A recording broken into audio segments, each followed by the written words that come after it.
All right. Hello, everybody. Eric here with Paigey. We're going to be talking about the Flash Welcome. Season 4 Hello. finale. Yeah, Paigey's there. You hear him. He's here this time. So if you're watching this on playback, be careful for spoilers. We're going to be talking about everything from this episode. So, you've been warned about that. We might even be talking about stuff next season, like what we think we're going to see next season, since we have a few teases of stuff at the end of the episode. Hello, everybody. Hello. We got Mark, Dirty Artist, Sam's in the building, CB2198, Ragu, Sue. Hello, how are you? Sorry about that. I got a little drink in my throat. Okay, let's go ahead and pull down the intro thing here. And we are here. Oh, wait. Why is that? Can't see Paigey's name. Hold on. There we go. Not that they don't know when you're talking anyway, but I like to have a little visual representation there. So, hey, everybody. How's everybody doing? We finally did it. We reached the end of the season for The Flash. I know it's been kind of a bumpy season. There's been a lot of ups and downs from the fans. I've been a little bit more pessimistic this season. I know Paigey's been a little more optimistic. He's enjoyed it quite a bit more than I think I have. Hey, everybody. Gaming Beaster, Black Panther, Omega Gaming, Aaron Tuck, Brody and Connor Vlogs, Jamie, Call Me Amino. How's everybody doing? Giovanni, how are you? So, Paigey, you put out your video already. I haven't had a chance to watch it. But overall, as a full season, I would say you probably were pretty satisfied with the way the show played out for the most part. Yeah, satisfied is the best word to use. Like I said in my review as well, is like, it's obviously the season's had its issues, but for me, I'd rewatch the season while I probably wouldn't rewatch season 3, to be completely honest, like again right now.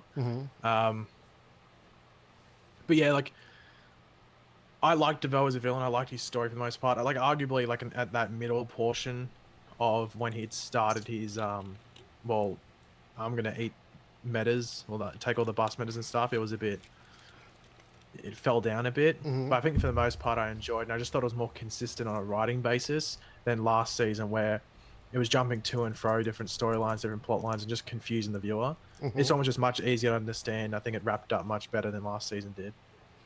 Okay. Even though there is some unanswered questions, they aren't like, why didn't they explain that? You understand why they didn't explain that this season.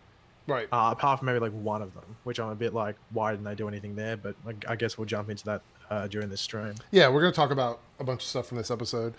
Now, I will be doing, a season overview for The Flash, obviously. I've got my Arrow one coming out this week. Legends is probably going to come out this week. I still got my Agents one to do. So a lot of season overviews to do. I'll probably do them all between now and the beginning of June. So if we don't cover, like if you guys ask questions about the overall season and I don't talk about it here, just know that I will actually be doing a video about that. Everybody's so polarized right now. Like, this finale must have either made people upset or had people really excited, one or the other. Okay, so let's start out talking about, where's my pen so I can mark this off as we go through it. I've lost my pen now. Okay, I just have to do it by memory. Joe and Cecile's daughter. I talked about this on my Monday, my mega video, where I thought for sure they were going to make that a ticking clock, as well as all the other stuff going on with her giving birth. And they actually went that route. And the daughter's name was, and I don't remember the middle name. You probably do, Paigey, but it's Jenna West. What was the middle name? Jenna Marie. Marie. Okay, that's what I thought. I wasn't for sure.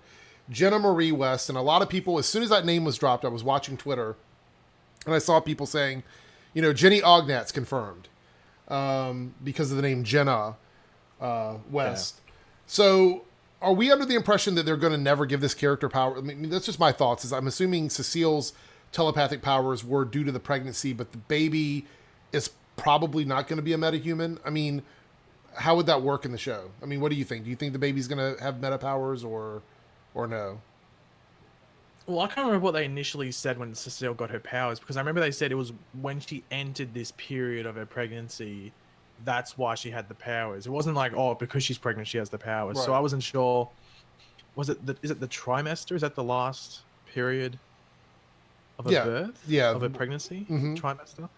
Um, so I think that's what they said, that she had the powers then. So due to that, I don't think it's the baby. You would have to think it's just because of some dark matter, and you know, all of that, which makes you think like, well, does that mean a lot of other pregnant people in Central City are just getting powers randomly when they're 6 months into their pregnancy?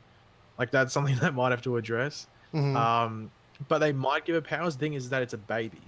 It's a Yeah, baby. You're and not going to that's see any always development. like It's not gonna I'm be like, never a fan of really little yeah. kids on shows like this. So Well, that's why I'm hoping. I honestly, my mouth opened. And I was like, if she says this one thing, I'm gonna flip, because when Iris was joking with Barry about being pregnant, or like was playing with it, I mhm. was like, next season's gonna be a hassle to watch, because there's like a what 4 to 6 month break, Right, in like the Arrowverse between things. That means when we pick up, Iris would only be like 2 or 3 months away from giving birth.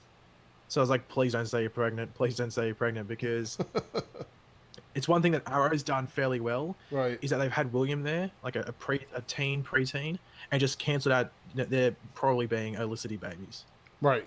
because I'll focus on that, Yeah, that's true. So they Yeah. sort of cancelled out, and I don't mind dealing with William. But as soon as you bring in a child with main characters, especially the female and male lead Hmm. on a show, it's tough. It's not going to end well. And even like, people will say, "Oh, Paige, that's you. You're a West Allen hater." I'm like, no, the guy that runs Green Arrow TV, he likes West Allen. He likes all that's gone on there, and he said it would be a terrible idea for main characters to have babies on things. So it's not just a thing if you don't like West Allen, just a thing if you like quality television. So Every show I've thank ever God they watched avoided where that. the main characters have children, the children are always plot devices. That's all they ever are. Yeah, yeah. And even then on Arrow, they use William as a plot device a lot of the time. Yeah. So people are saying Yeah. that they heard when Barry first came out of the Speed Force, he said Nora shouldn't be here. Is that accurate? I've seen that a couple places in the last hour. I didn't get a He chance to said go that, back. but I don't know where that's going to pop up, because I don't know if it's just going to be like next season, Hmm. when they maybe realize what she's done, like coming back in time and messing things up. If Hmm. she's messed things up, we don't really know what she messed up, really. Which I think is cool, Because that we were seeing it from a different point of view. Uh, a lot of the stuff that was said early on in that first episode, I'm going to have to go back because I'm sure we can make videos after video about it, because there was so much stuff that happened when he first came out of the Speed Force, which I'm gonna talk about that here in a minute as well. So yeah, the baby, the West baby, hopefully doesn't become too big of a deal. We'll have to see. Okay, so we had Marlize helping Team Flash. And there's been some debate on actually how smart Marlize is. Is she smarter than Cisco and Harry? Or is she just more knowledgeable with DeVoe-specific things? Because she seems like she's really, really, really intelligent.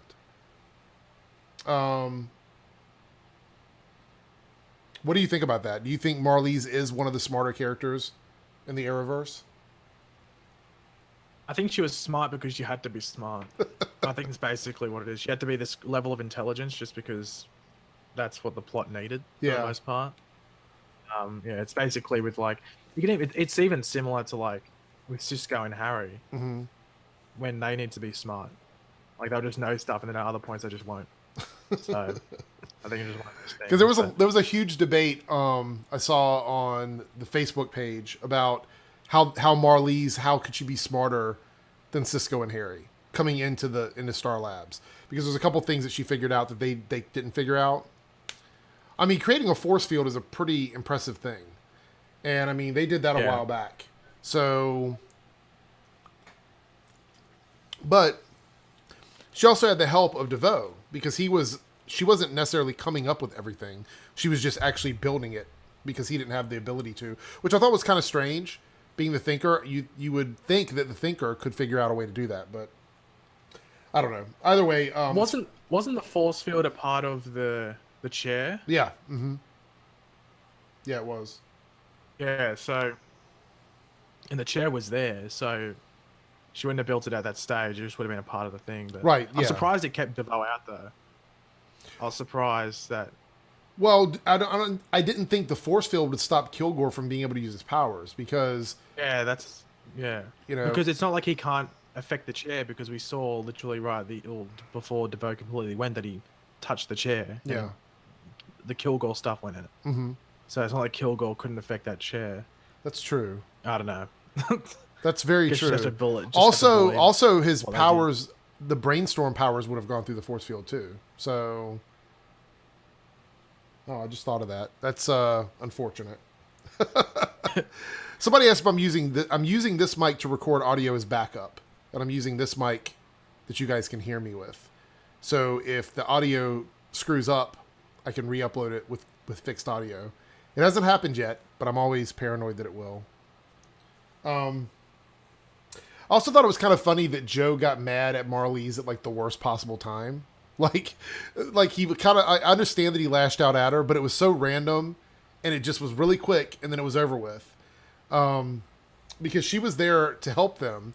Yeah, she might have had something to do with everything that happened, but wouldn't Joe have made that statement at the beginning of it all? Like, I understand that he was stressed out about his wife, but it was just like the worst possible time. Barry is inside DeVoe's mind, and he's lashing out at the person that is regulating that, and probably is the only person who understands how that technology works. Yeah. I think just at that, I think it was just like, oh, at this point in the finale, we need some drama. That's probably it. At that certain point in the finale. Okay, so let's go ahead and jump over to the Mindscape since we're talking about that. So I mentioned that, Cecile was going to be a part of this. We saw the promo pictures and the trailer. I thought it was pretty cool. I actually loved the way they made it like a J.J. Abrams movie with all the lens flare and stuff. There's a lot of lens flare in the Mindscape, which I thought was kind of an interesting way to cover up some imperfections. And overall, I mean, it wasn't like a brand new area, but I thought it was kind of a neat way to sort of make things look different. Ralph, because I think they wanted to make it a bit different from the Speed Force, because when they ever go to like a place in the Speed Force, it almost has like an orange tinge to it. Yeah, almost, or like what's the word? Almost like an orange lens flare. It's almost like that whenever they go in the Speed Force and it recreates an environment that we're used to. Yeah. So I thought that way they did it just like distinguishes the two, which I thought was good. Yeah. Monique says his wife, Joe and Cecile, aren't married. Yeah, they're not officially married, but I mean, come on.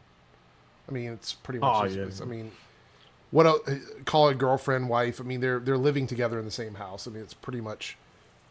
Yeah, I know it's not the official word, but the fact that they're together so much and makes me think that they're married proves that they should just go ahead and get married. So Ralph was trapped in there, which I thought was kind of interesting, but it made me wonder, how does time pass in the Mindscape? Does it pass like normal time, or is it... Because, I mean, if you think about it, they never discuss that. And if it works like the Speed Force, and it's like an alternate reality, technically, is time minute for minute, second for second? Because, I mean, it just made me feel like they were... Why is there a ticking clock? It's... If you're talking about dreams and in your mind, everything doesn't work at the actual normal speed of passing of time. Yeah. I know, that's what I was thinking. I was just thinking, because it's in DeVoe's mind, if he's thinking, then I guess it just passes as normal time. But then again, they say that DeVoe's the fastest mind alive, so maybe his mind's moving faster than a normal person. Mm-hmm. I don't know. It was hard to tell. Like, Ralph didn't really give a good basis on like how long they're in there. Yeah, I don't know. It's hard to tell. Okay, to be honest. Yeah. Okay, so Call Me Amino says, and I was going to talk about this in a minute, but I'm going to mention it now because he brought something up. He says, does anyone realize the plot hole in the beginning of the episode when Singh mentioned Iris writing an article, but the article was written by an anonymous Central City citizen? Did he actually say Iris? Yeah, he said Iris. That's when he was talking to Barry. So, in other words... Well, when he left a voice message or something for Barry or something. But yeah, because he said, you're lucky your wife did that or something. Wasn't it like that? Something along those lines? Yeah, something along those lines. Yeah. So did she reveal who she was after the fact? Because as far as I know, up until this point, it was an anonymous thing. So that's kind of interesting. Honestly, this could just be another case of like, it's something that the Flash does a lot of the time. I'm pretty sure you've noticed it as well. Mm-hmm. It seems like when they have multiple writers on the show, it's like the writer that's writing a certain episode just doesn't pay attention to the finer details of a previous episode. Yeah, so Monique says he said your wife. So yeah, I mean that's what he said. Yeah. Yeah, so as if saying like, oh, we know that Iris wrote it or something like that, which Man, so that brings yeah, up that I made a video earlier this week, or I guess a few days ago, where I talked about the articles from the blog being problematic, and I was kind of happy that they mentioned it. But now that I'm realizing that they did that, that kind of makes me feel a little weird about it, because that would make raise even more alarms about Barry Allen's secret identity. You know what I mean? Like, how are they involved with these characters? You would think the city would want to approach them and ask them, you know, why are these superheroes helping you? What significance do you have? So I don't know. It's kind of interesting. But yeah, I think you're yeah, right about them like doing episode by episode. I wish they had a better continuity with writers. I feel like, you know, maybe things like that should be made as bullet points, you know, posted on the wall. The blog is anonymous. So they always remember the blog's anonymous. Okay. Going back to the Mindscape, as much as I loved like the Matrix type thing they were doing, it was very Matrix with like all the Smiths were fighting Neo. That's what it reminded me of, with all the DeVoes coming after Barry and yeah. Ralph. But the CGI was kind of iffy in some of those spots. I mean, there was a lot of DeVoes, and I was like, some of the CGI was spotty. But I did like that Ralph was basically Barry's cape in that scene when they were running. I thought that was kind of funny. Overall, though, I think the Mindscape was a successful play. I think it made more sense, and it allowed the Barry to save Ralph and defeat DeVoe without putting the city in any more risk. Because I can't imagine trying to fight DeVoe with all of his powers in the real world. I think that would have been a little bit tough. It would have felt pretty weird having that happen that way. So the first time they defeat DeVoe, basically Ralph defeats DeVoe with Barry's help. Barry has yet to defeat a big bad by himself. Every season, it's either been someone else or someone's helped him do it. So DeVoe was beaten by Ralph originally, and then Marlise the second time. And if you think about it, DeVoe killed himself. Yeah.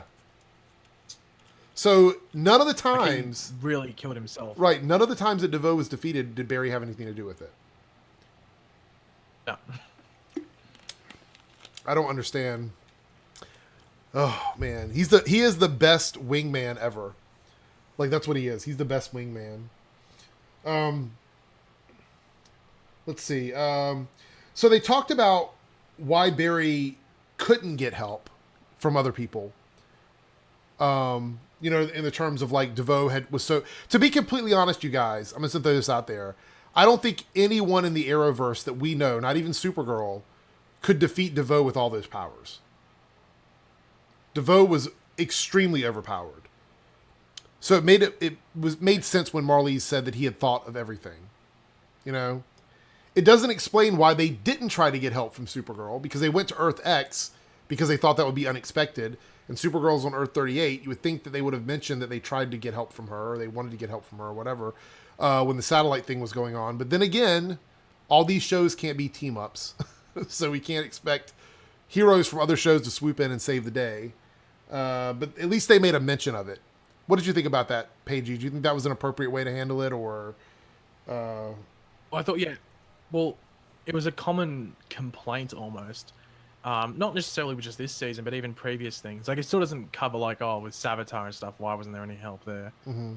When certain things seem like they're in trouble. But in regards to this with DeVoe, and they were constantly struggling, like, it makes sense with DeVoe that, like, he was too powerful, and he had predicted and made sure that his combination of powers would have been able to take down anyone that Barry could have brought in. Still doesn't excuse the past with other villains and stuff, and even with, like, even on Arrow, like, one of the common complaints on Arrow is, oh, why doesn't he just bring in Barry and do this? Like, Barry's literally a one phone call away. He's got Barry to run into the SCPD and get Dinah Drake's stuff or whatever it was in that episode from, was it last season or earlier this season, one of the two? Yeah, I remember that. So why couldn't you just...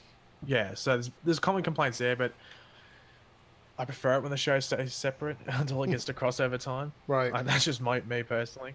So I'd rather keep it that way. But Yeah. I think Arrow is the main one where people are like, oh, why didn't Flash come here and help that Right. instead of letting this person die? Yeah. Oh, well. Anyway. So I thought it was appropriate. I mean, again, that's the best they can do. You're not gonna see people jump around from show to show all the time to help each other out. Yeah. That's why they have teams on each individual show. Amethyst. I'll tell you what. Oh, go ahead. In regards to people jumping shows, I was surprised Wally showed up. Yes, I was, and I actually was happy about it. But again, when does this take place? I mean, is this? Yeah, I brought that up in my review. I was like, okay, I'm happy with him showing up, but like, what Wally is this? Is this Wally post season 3 of Legends where Constantine showed up with that head, or is this Wally maybe before they went to Aruba and he's got a haircut somehow and got hair back? I'm a little confused, but it was nice for him to show up. At least they did that. They didn't have to do that, so that was kind of cool. They did it. Yeah, because it wouldn't have made sense. It wouldn't have made sense if he didn't show up. Yeah, Amethyst with the $2 super chat. Thank you, Amethyst. Says, Eric, did you see an indication for season 6? You mean season 5 or season 6? Amethyst, you gotta thank you for the super chat, but I'm not sure which one you mean. CW the Flash, $2 super chat. Thank you so much. You said, why random people mod but not your boy Flashy Flash?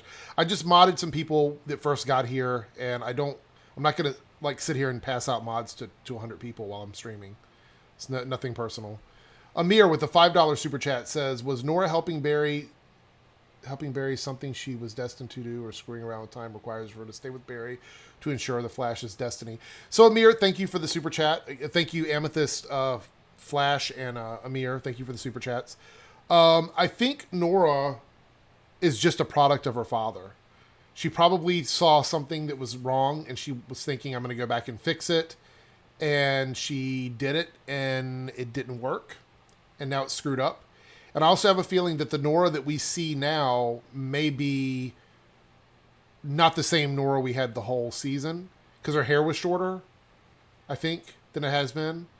So I think maybe that's a Nora that went back and realized things were screwed up, and then she comes back again because she realizes she made a mistake. So I don't think it's the same exact one that we had. I mean, it's the same character.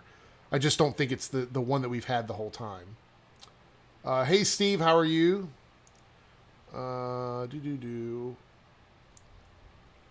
big bad for season, I guess you mean for season 5. We can talk about that in a moment. If you're gonna hang out, we're gonna talk about that in just a moment. I don't want to jump ahead to the other stuff in my notes, but thank you for the super chat. We will talk about it.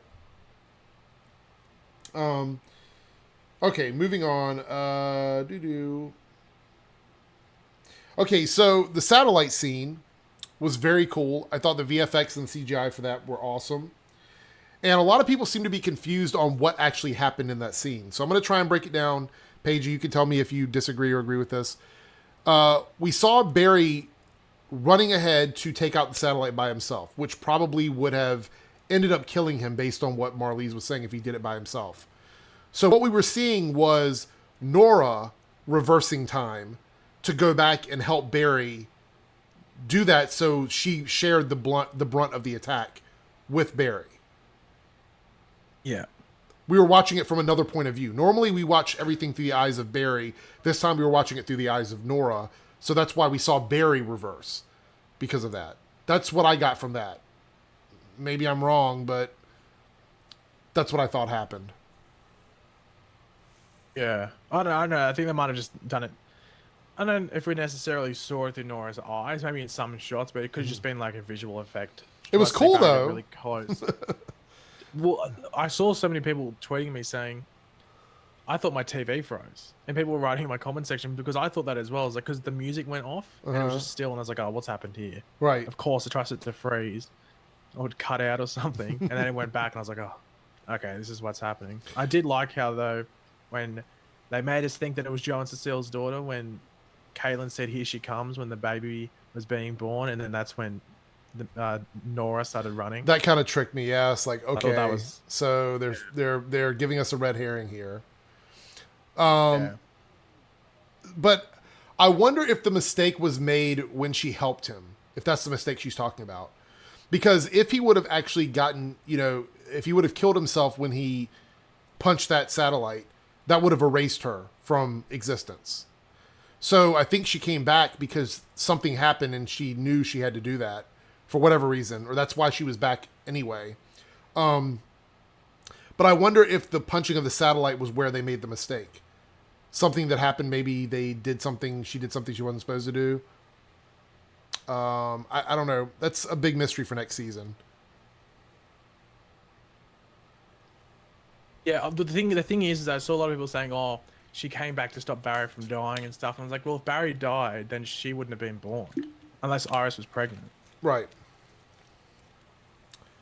So, unless, yeah, I don't know. It's sort of those ones where like they're gonna have to explain it, or they've written themselves into a spot there where they've not thought about it properly. Like how things work with time. Like then if that had happened and Iris said she was pregnant, okay, that makes sense. But Iris wasn't pregnant. So Yeah. I'm getting some stupid lag from YouTube here. unless unless that means that longer. Yeah, I don't know what's going on. Definitely something with YouTube, but it looks like it's fixed now. Let me tell people to refresh.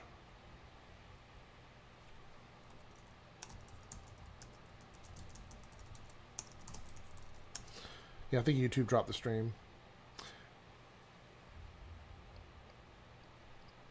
Anyway, finish what you were saying there.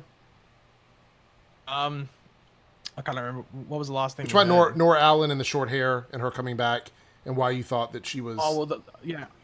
I guess we can just with that. I think we can just guess that maybe the longer haired Nora, who we can assume is the younger one. Mm-hmm.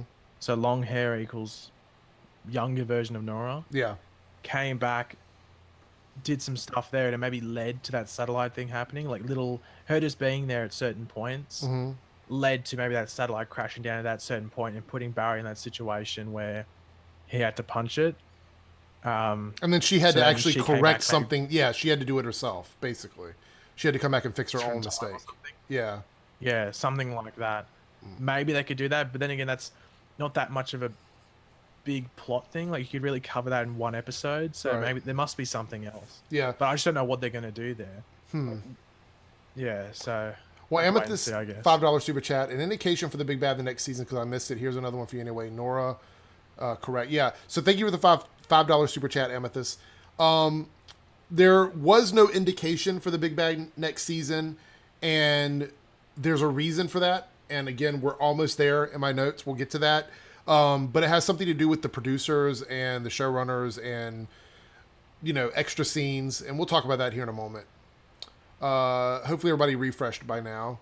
And yeah, so Amir, another $5 super chat. What if Nora is a time remnant from an alternate timeline where Barry Iris had one child instead of twins, Dawn and Dawn? I mean, that's possible. I think maybe they're going with Nora because they don't want to deal with two speedsters. It's just me thinking that might be overkill for the show to have two children that are both speedsters. That could also be the mistake that was made. Maybe her brother vanished because of something she did. But yeah, they actually revealed that interview why they changed it to Nora. Oh, did they? I didn't finish the whole interview. They literally said that they don't feel that Barry and Iris in this timeline or in the show would name their daughter anything apart from Nora. They thought they'd want to pay homage to Barry's mother. Right. And then they also said that it was mainly due to the reveal, to her being a mystery girl. Yeah. They literally didn't want to call her Dawn because they realized people would be like, well, it's Dawn Allen straight away. So they thought, okay, we'll name her Nora, so there's a little bit of a twist there. That's what they said. So, like, really, it's Dawn, but they just changed it to Nora. Just for the sake of, like, so everyone wasn't going, oh, it's Dawn Allen the second they saw it. We're going to talk about that in a second, too, because that kind of bugged me, because I think it's a stupid reveal. That's a stupid thing to do. Yeah. Because, comic purists are going to be like, well, what? So we're not going to get the Tornado Twins and you'll want to set up the Flash family, but I'm going to have, like, them in it, blah, blah, Anyway, I don't really mind too much about it, but for others, I can understand why they might be somewhat triggered by it. Right. Yeah, but whatever. Either way, though, I like the scene with the satellite punch. I thought that was kind of cool. I thought that whole setup was really nice. I don't think it was as exciting as the Flash family versus Savitar last season, but I think that as a whole, this finale, in my opinion, felt more like a fully formed idea than what we got at the end of last season. But that's just my thoughts. What do I have here in the notes? Okay. Also, the whole thing of Nora having both purple and yellow lightning, I still don't understand that because Iris is not a speedster. It still doesn't make sense. Hopefully, yeah. So yeah, it still doesn't make sense. I think it's just once again, it's just them trying to give you a hint in this. Like it didn't have. They could have made it just. If her lightning was just purple, I think it would make sense because Iris had purple lightning. They didn't really explain that, so who cares if Nora has purple lightning? But the fact that it's mixed doesn't make sense to me. Right. Like the mixed lightning. We've never seen that before. So why does she have it? Like if she just had purple lightning, I'd be okay, sweet, that's fine. But it's mixed, which doesn't make sense. Yeah, I'm so strange, that whole thing. And the jacket. So the jacket was a cool touch, but I have a theory about that. I think that the character model they created for Iris with the jacket on, right? And the one they used during the Iris episode is the model that we're going to use for Nora. They're just going to tweak it a little bit, but they needed to keep it, to avoid cost, they had to keep it very similar. The same reason that Candace said that she has a ponytail, because they were using Trajectory's head on that body. So I have a feeling the jacket is going to be part of her costume because they already have that model done in the VFX department. What do you think? I mean, that just to me feels like that's why they did that.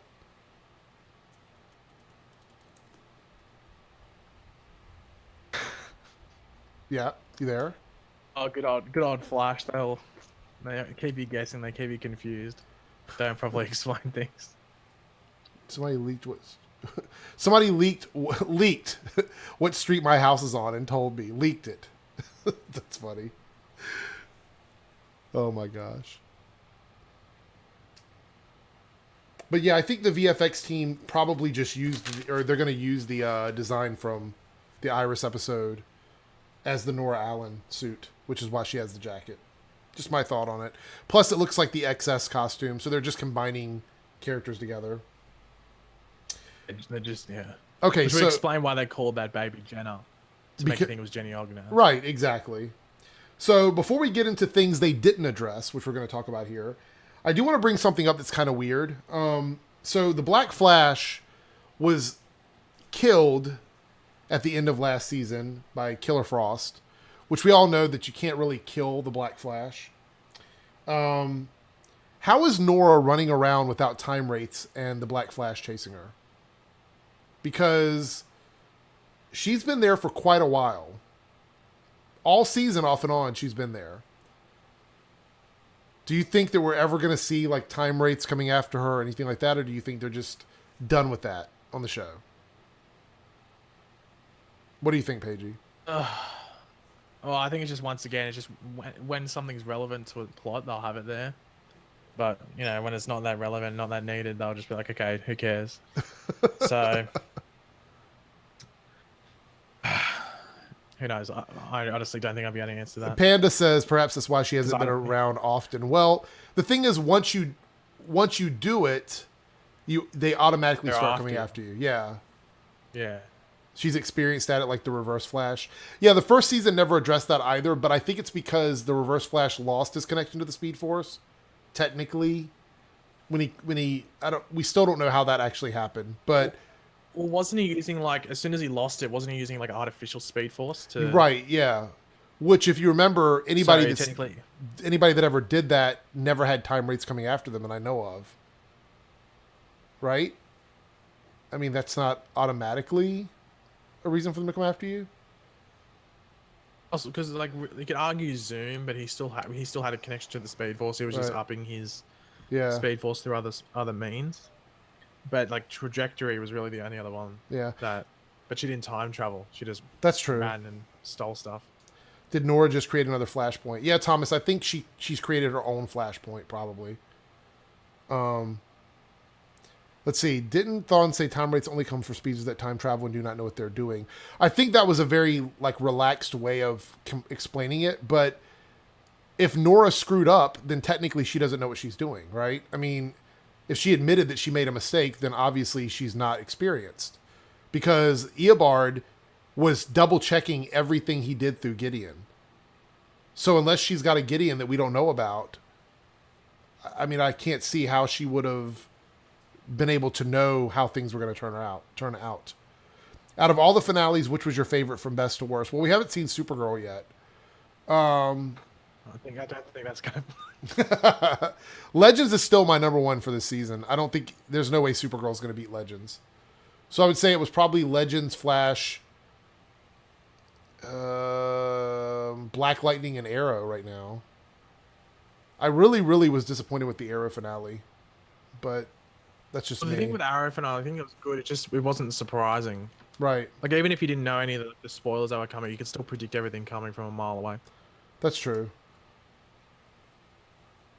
Black Flash cannot be thrown away from the writer's room. The problem is they introduced him. Now he's part of their continuity. So, all right. So that's it from the episode for now. Well, if you guys have any more questions, you can super chat, and I'll answer them. But let's talk about the things that they did not address from this season, which is Killer Frost is the top of my list. Like we started to touch on Caitlyn and what's going on with Killer Frost. In this episode, we got a tease with when Cecile was channeling Killer Frost or something like that. Inhabiting probably is the best way to put it. Yeah. The mind of Caitlyn. And she name dropped Caitlyn's father, I think, Thomas. I think that's what we had talked about. Well, that's the thing. He's never been named on the show, just been her dad. So he's never had a name.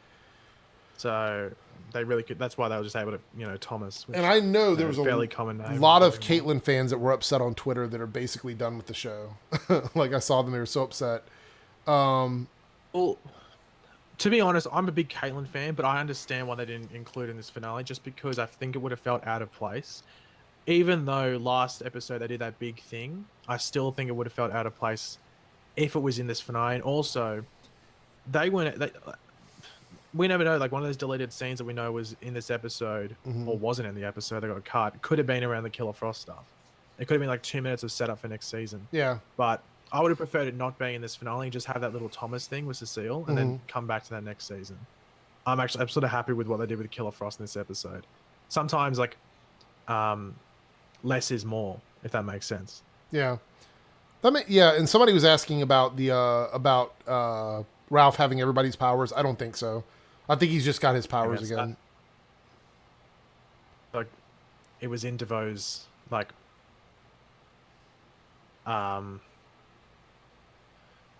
what's the word I'm trying to look? It's not like, not his mindscape, but it was in like DeVoe's DNA, and he was putting that inside, the host. So as soon as he leaves, there's nothing there left. Yeah.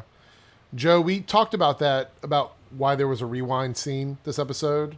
Basically, it was for visual reasons to give us a different perspective than what we've normally seen. What happened to the crying guy? As far as I know, didn't DeVoe absorb his powers? I mean, I'm assuming that's what he did. It's just off. I think it was just off screen. We're just led to believe that's what happened. Yeah, I mean, he never. He was pulling those tears out of nowhere. Right. So I'm gonna just assume that's what happened. I can't be sure. We don't know, but I don't think we'll ever see him again. Okay. Another thing they didn't go over was the Speed Force language. Now, it was supposedly a big thing this season, but I actually said in my video last week that I didn't think we would cover it because it would take way too long to explain what it was. And it looks like we didn't get an explanation for that either. So I'm wondering if next season it's going to be a big deal because of Nora being on the show. The only thing that they really covered over this episode was, what was it, when like Harry was getting his mind reset to like the average level, that he was converting the Speed Force code into binary or something. Yeah. I think that's what they said, or Cisco said it. So that's like the only thing we really had in regards to them actually saying those symbols and all that, apart from us seeing Harry write them and stuff. So it was like partly covered, but not really explained. That's. And I'm thinking that, once again, less is more, because they've put it out there like, okay, it's got something to do with something else, so they might do it next season with that character, with that Nora Allen character. Um, but I can understand why people may be a bit frustrated by they're not explaining it, because that's something that was not just explained like a couple of episodes ago. That was back in episode 1, and people have been asking what the hell it is the whole season. And they refreshed everyone's minds by having the mystery girl write them and stuff. So I can understand the disappointment by some that it wasn't in the finale, but if they really want to spend time on it and it's really important, then it's probably better that they didn't smush it into the finale. Yeah. And actually maybe just saved it. I mean, I just feel like there was, I wonder where the time went this season. You know what I mean? Like, it feels like there were so many things that happened that just that did not get wrapped up by the time we got to the finale. Yeah. It just, where did all the time go, basically? It could have, honestly, it could have been fear from the people behind the show from last season, where there was a lot of stuff set up and then it was a lot of stuff smushed into towards the end, and everything became like one big, when you get Play-Doh and it just turns into this ball of just multicolored things because you just smushed all these different colors of Play-Doh together. Right. That's probably what they were scared of doing this season, because that's basically what the end of season 3 was. So you don't want to get something where, like, even last season they didn't properly explain the Philosopher's Stone. Yeah, and that drove me up the wall, because I made a video right before the end of the season where I said it's going to be the key to so many things. Yeah, and it was nothing. It created that big hole in Star Labs or something. That was about it. Yeah. Thank you for the super chat. Was it? I can't remember. NBA Sizzle Reels. He goes, the Speed Force symbols were on the cap trying to fix Wells. Yeah, I was going to talk about Harry next, about him speaking like Barry, which, again, did that have something to do with the Enlightenment, or was that something else completely? The symbols were on the mask that were retraining Harry's mind. And, again, it's one of those things where, like Paigey was saying, they were teasing us with it enough to know that they're not going to forget about it next year. Hopefully they don't forget about it next year. So maybe we'll get more information about that. Thank you for the super chat. And we sort of said goodbye to Harry Wells from Earth 2. Do you think we're done with Earth 2 at this point? I mean, Jesse is no longer, Wally's not on the show, so Jesse's not a factor. And now Harry seems like he's gone. Lead on like another show. Yeah. Yeah. Yeah, for the most part, you think after Earth 2 is gone, if they're going to do anything next season, because they said there's a new Harrison Wells coming next season, so it's going to be another Earth, so maybe that will be the Earth that we get stuff from. Or it could just be Earth 3 stuff with Jay Garrick. Right. But yeah, I think they've done so much with Earth 2 that I don't think necessarily people are getting over it. It's just that there was little that they could really take from that Earth and bring back over to the show. That was like new and exciting and stuff, especially saying that like Zoom's not on Earth 2 anymore. It's a pretty Earth than it was.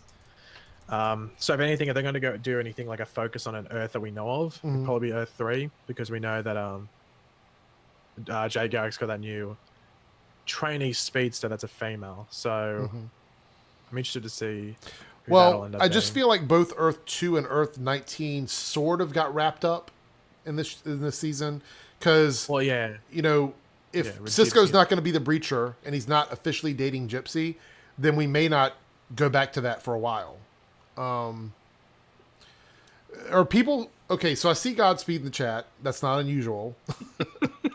Not unusual at all. Are people saying that Nora is now going to be Godspeed? I mean, that's like, do you if they bring Godspeed on the show, it needs to be an accurate version of him. I don't want them to just give that name to someone else, because I tell you what, we would never hear the end of it if they do that. People would be so mad and so upset. I don't want them to do that. Make Godspeed Godspeed. If you have to make it a slightly different character with the same story, then that's fine. But yeah. All right, moving on.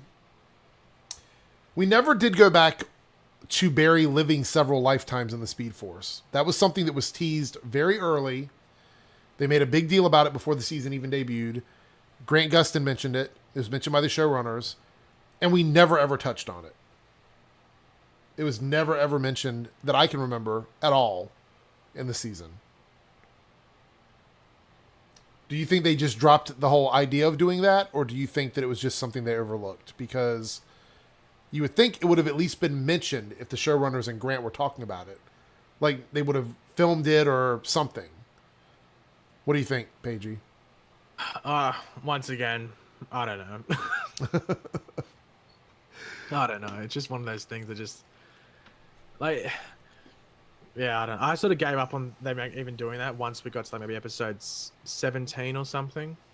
I sort of just was like, oh, they're probably not going to focus on this at all. I think I brought it up in another video recently, but I was just like, Yeah. I just chucked it in there for the sake of chucking it in there. I don't think there's going to be. We'll ever come back to that. Steve says every new character is Godspeed. It's just annoying. I hear it all the time, Steve, all the time. And you said we're probably not going to get Accelerated Man, and I'm thinking probably not. Have we heard Barry West is Godspeed theory yet? Let me look it up on Google. I don't know if that's happened yet, but we might. Junior West. Godspeed. Yeah, Junior Godspeed. Yeah. Okay, so the last thing I'm going to talk about officially, in terms of things they didn't talk about, was the thing that everybody's been asking about. Amethyst was asking about it. Several people have talked about it. But the villain tease for next season. Now, there was all kinds of rumors about it being Cicada. And when I first heard that, I was like, I'm not going to make a video about it. I'm going to watch everybody else's video because it's a character that I'm not a big fan of Cicada. I really like the Thinker from the comics. Cicada, not the biggest fan of. And Paigey, you're going to have to dive into this a little bit. You talked about it in your video. So everybody can go over there and check Paigey's review out after you're done watching this. But just a little bit of it is, from what I understand, they filmed too many scenes for the episode. Correct? There's like 5 or 6 minutes of footage that was filmed that was not used. Yeah, just estimated, like, because there was apparently, this is the apparently one that we're not too sure if it was filmed or not, but apparently there was meant to be a scene with Singh, Ralph, Barry, and Cisco. Those 4 were meant to be in a scene together. So that's a scene we don't know if it's deleted or they were just in the same area at the same time. But it was them like in their normal clothing apparently. So I don't know how long that scene would have been, but we know there was some Caitlyn scenes, like a scene especially with Caitlyn, Caitlyn, Cecile, and Joe that was deleted. We don't know what the context of it was. It might have just been like the pregnancy stuff, maybe. Maybe it was another shot of her giving birth, maybe. But then there was the one with the villain reveal, which is the big one that a lot of people are scratching their heads at and sort of confused why they wouldn't put that in there.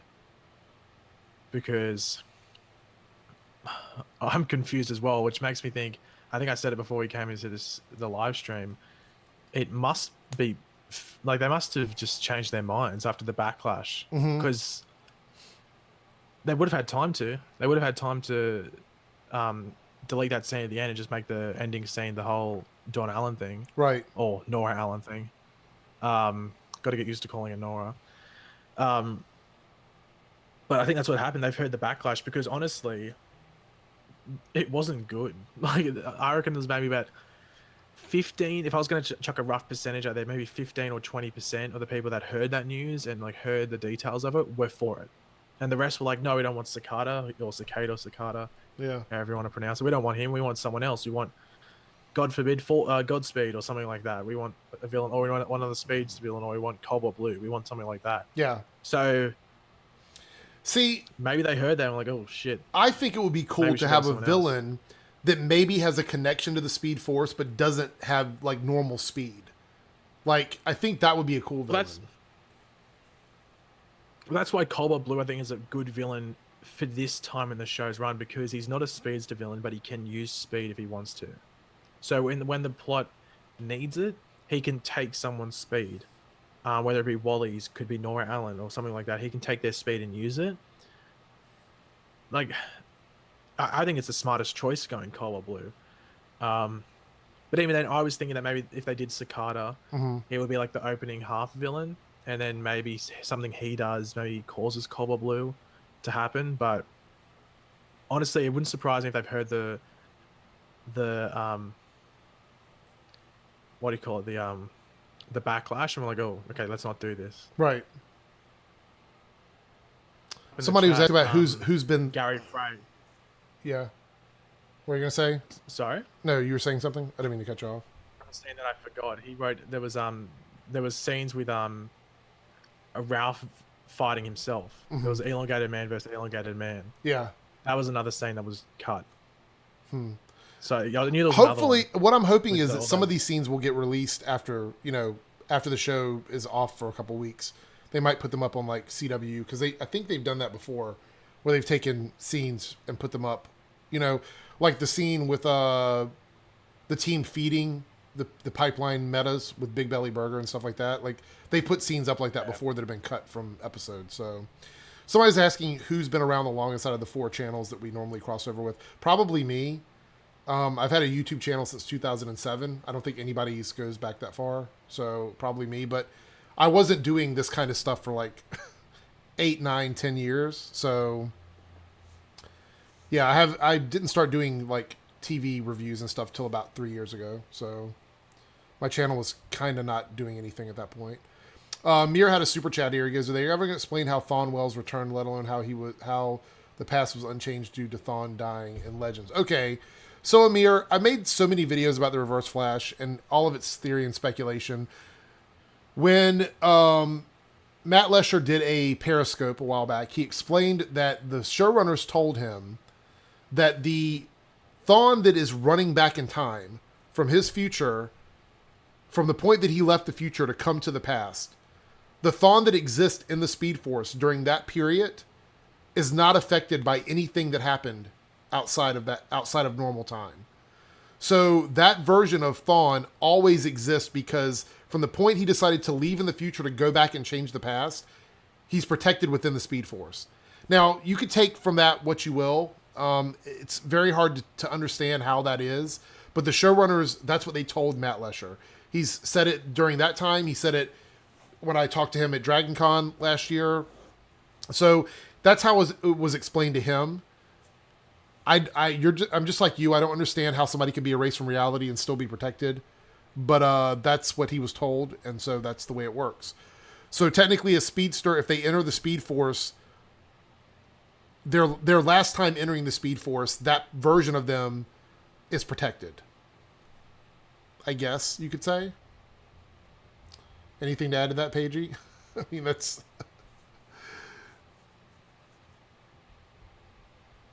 You there, Paige? Or did you get disconnected? Sorry, I was fixing up my headset. I couldn't hear anything. I unplugged it. Oh. With like the little, yeah. Anyway, I was just explaining the Reverse Flash thing about how they said that he's can always keep coming back because he's stuck in the Speed Force. Oh, I don't want to get into that. I get a headache just thinking about it. Yeah. Oh, So I get a migraine. I'm getting a migraine just thinking about it. Sam with a $10 super chat. Thank you so much, Sam. He goes, "What are your thoughts on the casting for Batwoman? Who would you cast?" Well, did they actually cast anybody? I didn't. Was there news released? No, they won't cast anyone for a while. Yeah. I don't know who I would cast for Batwoman, to be completely honest. I'm going to go out on a limb here and say it's probably someone in that pool of actors in Vancouver that just do a lot of the shows. So I would not be surprised if they could do like a character that we knew from the past who's been on the shows before, and they say that this is this version of Batwoman from this Earth, and it could be somebody that we've seen cast before. It could be Felicity. It could be Felicity as Batwoman. God. I mean, wouldn't you guys like that? Felicity as Batwoman? It could be Iris as Batwoman. I mean... Oh no. I don't think that's the right way to go.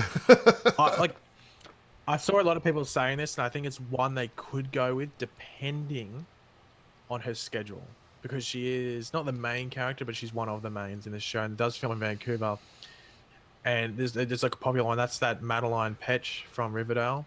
She plays Cheryl Blossom. Uh-huh. She has really red hair, pale skin, would fit Batwoman very well. Once again, easy to get her up because she's in Vancouver, but just matters on her time. Her shooting schedule for that show. That's what a lot of people have been saying. That's not the one I want. But it's one that I've seen a lot of people saying. Some people were saying the girl from the 100 that wanted to play Batgirl would be a good Batwoman, and I kind of agree. She's actually, from what I understand, she's leaving that show. So... No, I'm not sure what's going on. That's Lindsay Morgan. That's another popular choice. Yeah, I mean, she would be fine, too. I actually think this Batwoman thing is a possible backdoor pilot for a show. So we'll have to see. It is. It's 100, I reckon 100 because I think season 7 is Arrow's last season. It's 100% a backdoor pilot. Yeah, and they want to replace that with Easily. another grounded show, and I think Batwoman could be something they could work with. Mike Horan with a $5 super chat. Do you think Andrew Kreisberg getting fired caused a lot of these started but never finished plot storylines? Writers seem like they lack direction. Well, thank you for the super chat, Mike. I'm going to say this, and this is not me defending Andrew Kreisberg. I've talked about this so many times about they did their investigation. They found enough evidence to let him go.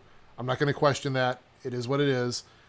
But I think you could probably look at Supergirl as the biggest casualty of Andrew Kreisberg leaving, because it's pretty clear that this section of the series of Supergirl's season is not as compelling as the first half. And this is not me dissing it. You guys know I've really enjoyed Supergirl for the most part this season. But the last 4 or 5 episodes, in my opinion, have been very lackluster. And I think Andrew leaving the show had a lot to do with that. Now, they want to say it doesn't. There's been other people that says that it doesn't. But you can't get rid of your main showrunner and it not affect the quality of the show. It either goes up or it goes down. And I think Supergirl has gone down in quality. And it might have had something to do with Flash, but Todd Helbing has had a lot more to do with what, like, the Flash was pretty much conceptualized from start to finish at the beginning of the season. It was the only show where they knew what they were doing and where they were going with it. So everything that we saw in this finale, for the most part, should have been how they saw the show ending for the season. Whereas Supergirl, Arrow, these other shows, they don't necessarily do them that way. So I don't think it affected Flash that much. I think Flash probably, with maybe the exception of some of the filler episodes, probably played out the way they expected it to. I think Supergirl suffered quite a bit. If you guys notice, I haven't been making a lot of Supergirl videos, and it isn't because I'm not watching it. You know, I've still got to do my review for this week. I just haven't been compelled to do it because I feel like the show has just been so flat for me. And that's just me personally. I know some people probably like it.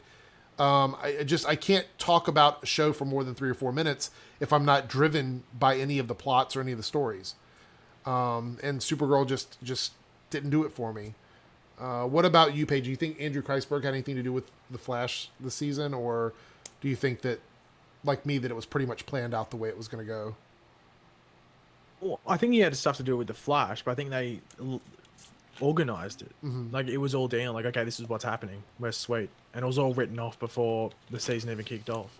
But I think with Supergirl, they were playing it like what some of the shows sometimes do. They're just basically playing it by ear. Like, they might have had an end goal with how this season ends, but in regards to all the stuff in between and major moments, they're like, oh, we'll just write it as we go for the most part. I think that's why they had to it's obviously what's happened, because they had to rewrite the back half by the looks of it. That's why they had production issues. You can deny it all you want, but it's pretty obvious that's what happened. That's maybe why the show's dipped a bit. Yeah. In regards to its well, I guess you could say quality, and it's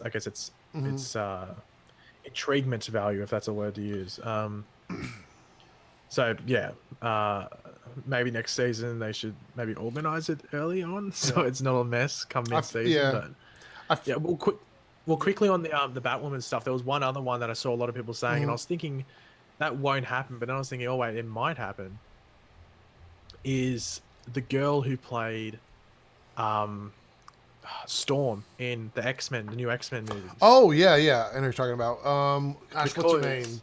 Because what's her name? Alexandra Shipp. Yeah, yeah, that's Shipp, it. Yeah. Because she's apparently really close to Berlanti now, and she's been doing like smaller things. Like X-Men, you know, it's a franchise, it's pretty big, but it's like, I think we all know it's dead after Dark Phoenix. Like, it's not going anywhere after that. That'll be the last movie. So it wouldn't surprise me if maybe she did that, especially if she was like guaranteed this role as a pilot, which they will do. It's the CW, they'll pick it up if they want to do a Batwoman show. Right. Like, she might be in for it. There was one other one. People want the Huntress to come back, but I believe the actress who plays her is on another series, and that's why we haven't seen a lot of her this year. Yeah. What was the? I'm trying to think. Oh, you know, Mockingbird from Agents of S.H.I.E.L.D. That was another one that I saw a lot of people saying. Yeah. I can't remember what the actress's name is to save my life. Yeah, now I'm drawing a blank on it, and I know it. She's on Orville, so I don't know. And that show got renewed, so I don't know. Oh, okay, they might not do it. I saw Doc- people saying that one a lot. Yeah, Dr. Cringe was talking about the direction of Barry's daughter. The only thing I'll say about this is I kind of hate the fact that the showrunners and the producers tell people, "Oh, you're never gonna guess who this person is." Okay, so whether or not we got the name, yeah, whether or not we got the name right, I think 99.9% of people had at least considered the fact that it was going to be Barry and Iris's daughter. Now, what the name actually is irrelevant. You know what I mean? If you guess that it is going to be their child. Because that's like saying, oh, it's going to be Joe and Cecile's daughter. Right. You know, you picked it, you just don't know the name. You know, it's the same thing. Mm-hmm. Adrienne Palicki. Yeah, I can never get her. Oh, Whenever I see her last name, I always think of Jared from Supernatural because it is Jared Padalecki and Adrienne Palicki. It's like such a closely related weird last name. But she was really good as Mockingbird in the MCU, and she got caught up in a really bad business decision where they were supposed to do a spinning... the Most Wanted thing. Yeah, the spinoff show with Mockingbird and Marvel's Most Wanted, I think was what it was called. But then the network said it was too similar to the other show, so they kind of just decided not to go with it. And then they made her and her Nick Blood, who played her ex-husband, I guess, on the show, were supposed to be on that, and so they both exited, thinking they were going to be a sure bet, and it didn't happen. So my fancy watch is just my Samsung smartwatch. It's not really that fancy. It's just keeps my health in check and stuff. But I don't like when the showrunners and the producers say that because they did that with Savitar last year with the Future Flash thing. And so I'm like, just don't say anything.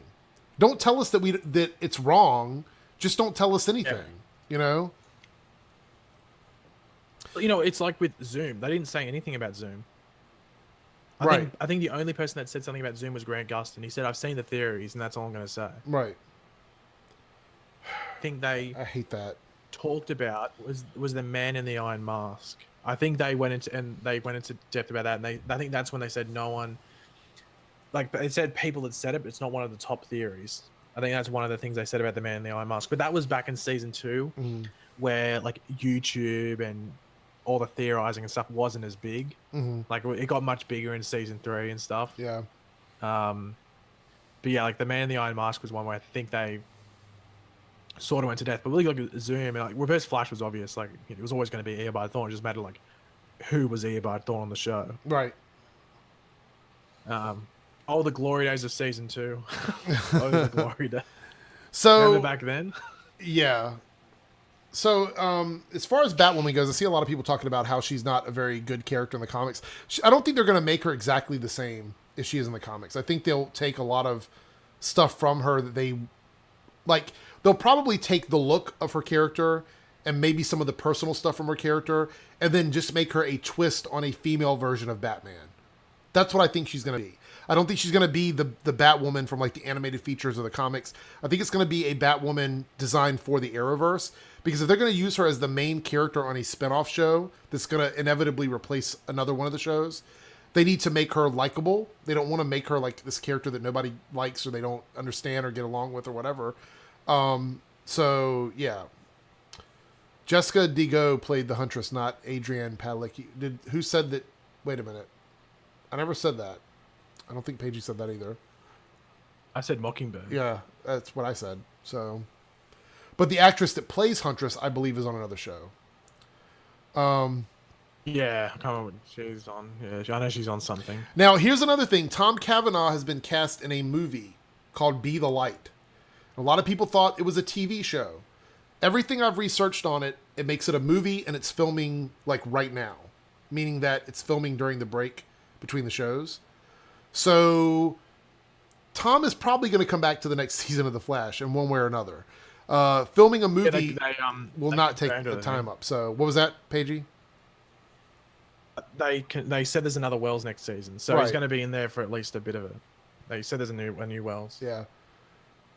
Yeah, somebody said besides Harry's intelligence dying, that's a plus. Well, yeah, I guess. I mean, they did the fake out with Ralph. I know a lot of people aren't happy about him coming back next season. Paigey probably likes that because he likes Ralph as a character.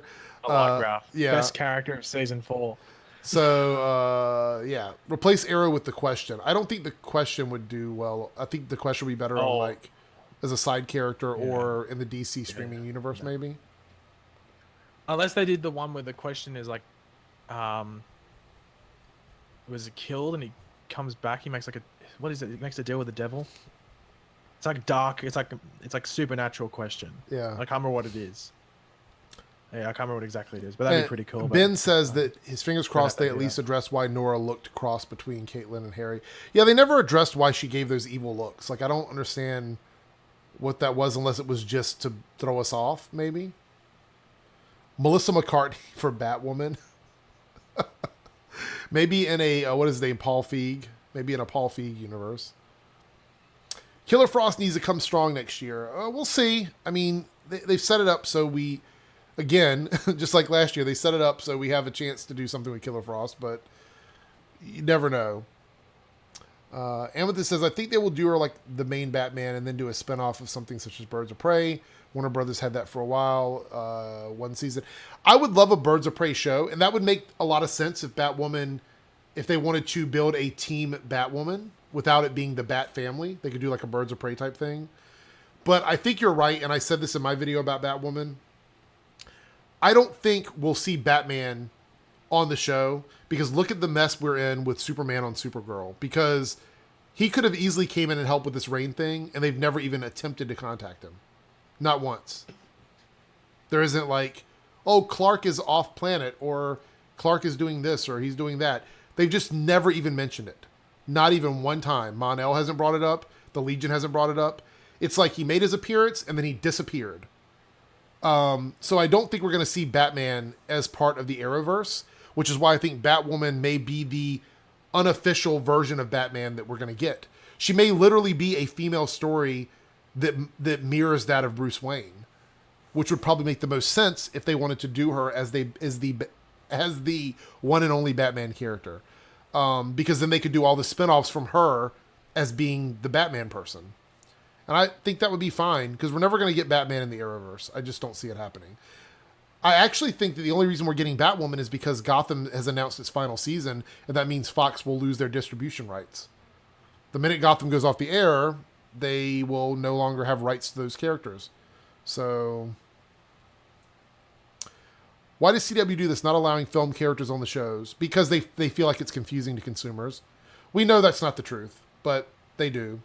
And you'd be really surprised at how easily fans are confused. Because when I was watching Infinity War, there's some guys in front of my table where they were like, I can't wait till Captain Marvel shows up next year. And I wonder if it's going to be the one where the little kid becomes the guy.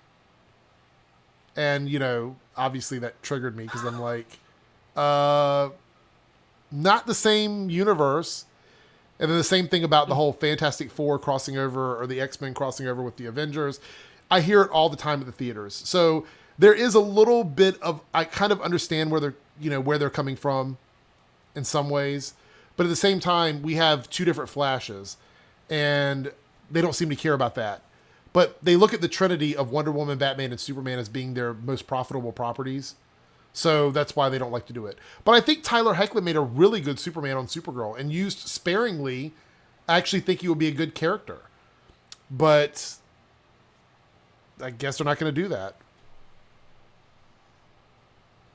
What do you think, Paige? Do you think we're going to get like an official Batman? Or do you think it'll just be more of like, oh, they'll mention him or talk about him or what? I don't know. I think it's just going to be references. And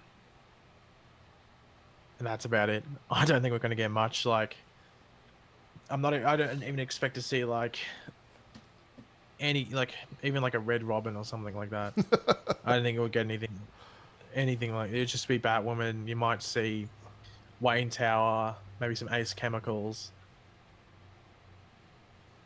Maybe that's about it. I don't think it's going to be... I'm interested to see... I don't know if the whole crossover's in Gotham, or maybe like one or two of the episodes are in Gotham. Right. That's what I'm interested to see. And also where they film. Are they just going to basically turn Vancouver into Gotham, or are they going to try and do something else with the Gotham? Because Gotham's got to look different than Central City and Star City. It's got to look different. I wonder if like Black Lightning is going to be a part of the crossover. What do you think? Well, it wouldn't... like... like they could go to Atlanta and film if they wanted to do, but that's just is it?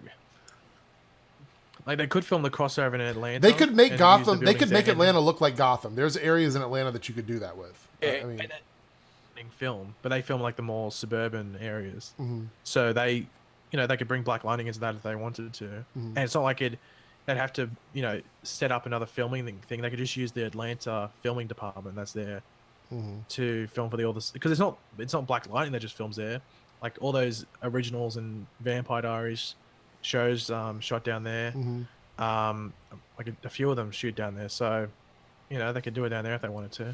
Marlene Cardona, excuse me, with a $9.99 super chat. Thank you so much, Marlene. You said, guys, give review thoughts, insights on remaining comic book movies of this year. Also thoughts on Shazam.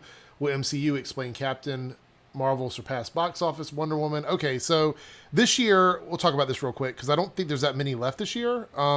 We have Ant-Man and the Wasp coming out. We have Aquaman. We have the Venom movie. Does Shazam come out this year? I think it's next year. I think next Shazam, year. Yeah. Both Shazam and Captain Marvel, I believe, come out next year, which is going to be extra confusing for everybody. But if we're talking about this year, what's up, War Stew? How are you? See you later, Mark. Take care. Okay, so with this year, I think Ant-Man and Wasp is going to be funny.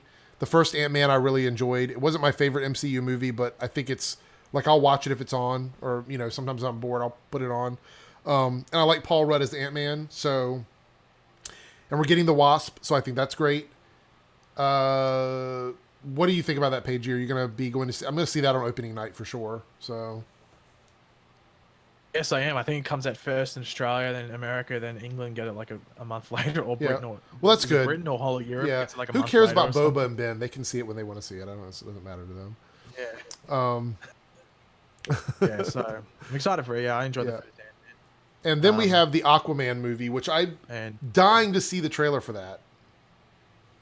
I mean, I think it's Comic-Con we're going to be in that, which I'm very surprised with, because that means we're going to get either just 2 trailers, or they're going to release 3 trailers in the space of 5 or 6 months.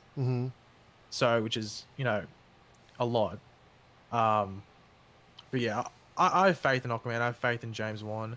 And I've said this before. Everyone's like, oh, Warner Brothers would have got involved. And I was like, from what I know, they were all in, like, they filmed the whole movie in Australia. And I highly doubt there was any real executives down here butting in. While when, like, Justice League was being filmed in England, apparently it was mayhem, that whole filming schedule. Everything there was just ridiculous. So I think Aquaman's going to be very much like Wonder Woman in regards to, like, the director's got control. And I don't think James Wan would have took the movie if he wasn't going to be in control. If anything, my hope for Aquaman, I hope Aquaman is just a good film. Like, I don't care if it connects to the rest of the universe. I mean, I would love to see some connective tissues or whatever, but I feel like there's a lot of weight on the shoulders of that movie to be good after a lot of the backlash that the DC universe has had. Well, yeah. I don't think there's any concern about Ant-Man and Wasp. I think that movie's going to make its budget over and over. I mean, I think it was like $120 million to make that movie, and we all know it's probably going to make that back in the first weekend. So, not worried about that. But, as far as Aquaman, that's the one we have to look out for. I really hope that the previews get people excited, because if anything comes out of the DC film universe, I would like to continuously see solo movies. I think all the solo films have been better than the group films, and so I would like to see them continue to do that, whether we get another group film or not. I like Man of Steel, I like Wonder Woman, and I'm hoping I like Aquaman. So, from what I know, Aquaman, the only connections that they have to Justice League, it's set after Justice League, as you would expect, apart from the flashbacks, which we know we're getting. Probably the only connections is Steppenwolf. Apparently they mentioned Steppenwolf because Steppenwolf, like, destroyed Atlantis. Or that part of Atlantis came in and just, like, wrecked stuff up. So apparently that's what's referenced. But apart from that, it's just Aquaman. There's no real Justice League influences. And I actually think that's for the best, to be honest, right now. So we'll see how that goes. And then we have Venom movie. I'll be completely honest, I'm not excited for the Venom film. I don't see how we're going to do a Venom without a Spider-Man connection. I don't even care if it was just a light, like a diet Spider-Man connection. Like, oh, there's a Spider-Man out there, and here's where Venom comes from. But we're not even getting that. It's basically just a story about the Venom symbiote, and it's like, the CG looks really bad in the trailers. I don't know if it's finished or not. Tom Hardy's accent sounds horrible, and I love Tom Hardy, but that accent he's trying to do, I don't know if it's a Boston or New York or just New England in general. It just sounds really bad. So I don't know how I feel about it. I'm not looking forward to it. What do you think? Are you? I mean, I'll see it on opening night, but I'm just not. It's not a movie that I'm necessarily. I don't have high hopes for it. Yeah. What did you think about it? Any other thoughts or? I'll watch it. I'll go to the movies and watch it. Obviously, probably opening day, but I do the same with probably Star Wars tomorrow, and couldn't really care less for that movie. Well, this wasn't Solo movie. I think it's gonna. Oh, I know. The thing is, but... speaking of that, just real quick before you finish your thoughts, my friends were trying to get tickets for opening night, and the theater we normally go to was sold out, and they were like, "You want to go somewhere else?" I was like, "Nope, I'm good. I'm good. We'll see it some other time." Yeah. Well, I think Venom will be better than that Solo movie, but you know, it's not like I'm clawing. The thing is, you know what's really surprising?